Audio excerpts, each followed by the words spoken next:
ಕೇಳುಗ ಮಿತ್ರರೇ ನಮಸ್ಕಾರ.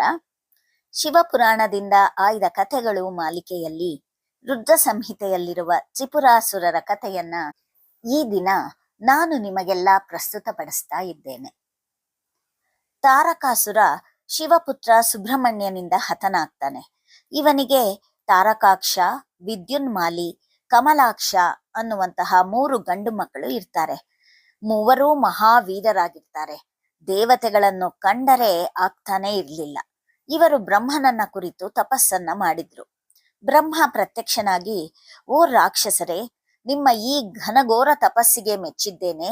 ನಿಮಗೇನು ವರ ಬೇಕೋ ಕೇಳಿಕೊಳ್ಳಿ, ಖಂಡಿತವಾಗಿಯೂ ನೀಡ್ತೇನೆ ಅಂತ ಹೇಳ್ದ.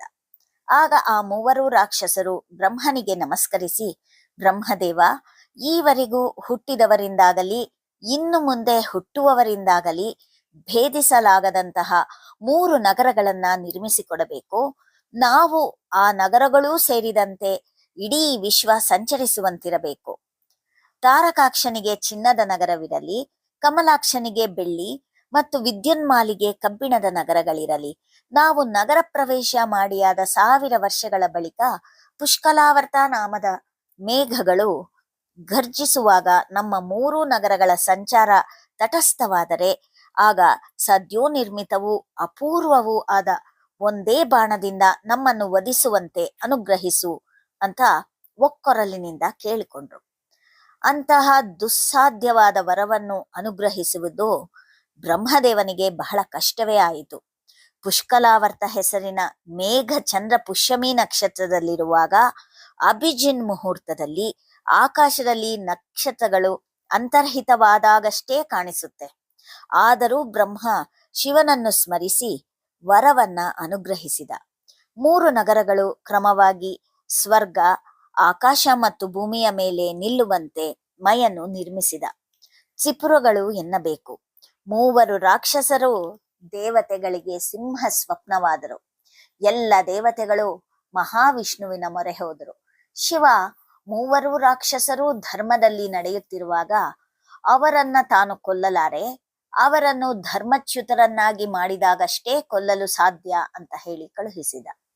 ಮಹಾವಿಷ್ಣು ಇದನ್ನು ಗ್ರಹಿಸಿ 3 ರಾಕ್ಷಸರನ್ನು ಧರ್ಮಭ್ರಷ್ಟರನ್ನಾಗಿ ಮಾಡಬೇಕೆಂದು ನಿಶ್ಚಯಿಸಿ ಅರಿಹನ್ ಎಂಬ ಮಾಯಾವಿಯನ್ನ ಸೃಷ್ಟಿಸಿದ.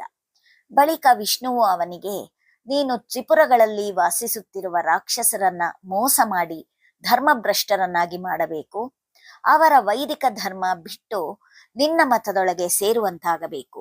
ಇದು ಪಾಪದ ಕಾರ್ಯ ನಿಜ, ಆದರೆ ನಾನೇ ಹೇಳುತ್ತಿರುವುದರಿಂದ ನಿನಗೆ ಯಾವ ಪಾಪವೂ ಲೇಪವಾಗುವುದಿಲ್ಲ ಅಂತ ಆದೇಶಿಸಿದ. ಈ ಮಧ್ಯೆ ನಾರದ ಮುನಿಗಳು 3 ರಾಕ್ಷಸರಲ್ಲಿಗೆ ಬಂದು ತಾನೂ ಸಹ ಅರಿಹನ್ನಂತೆ ತಲೆ ಬೋಳಿಸಿಕೊಂಡು ಅವನ ಮತವನ್ನ ಅವಲಂಬಿಸಿದ್ದೇನೆ ಅಂತ ಹೇಳಿಕೊಂಡ್ರು. ಕೂಡಲೇ ಆ ತ್ರಿಪುರಾಸುರರು ಅರಿಹನ್ನನ್ನು ಕಂಡು ಮತದೀಕ್ಷೆ ಕೊಡಲು ಹೇಳಿ ಅರಿಹನ್ನ ಮತದಂತೆ ಆ ಮಾಯಾ ಮತದ ಪ್ರಭಾವಕ್ಕೆ ಒಳಗಾದ್ರು. ತತ್ಪರಿಣಾಮವಾಗಿ ತ್ರಿಪುರಗಳು ಪಾತಿವ್ರತ್ಯವರಿಯದ ಸ್ತ್ರೀಯರಿಂದಲೂ ವರ್ಣ ಸಂಕರದಿಂದಲೂ ತುಂಬಿ ತ್ರಿಪುರಾಸುರರ ತಪಶಕ್ತಿ ಕ್ಷೀಣಿಸುತ್ತಾ ಬಂದು ಆ 3 ನಗರಗಳ ಎಲ್ಲ ರಾಕ್ಷಸರು ಕೆಟ್ಟ ಮಾರ್ಗದಲ್ಲಿ ನಡೆಯತೊಡಗಿದ್ರು. ಧರ್ಮಚ್ಯುತರಾಗಿ ದೇವತೆಗಳು ಅವರನ್ನು ಕೊಲ್ಲಲು ಇದೇ ಸೂಕ್ತ ಸಮಯವೆಂದು ಶಿವನ ಬಳಿಗೆ ಹೋದರು.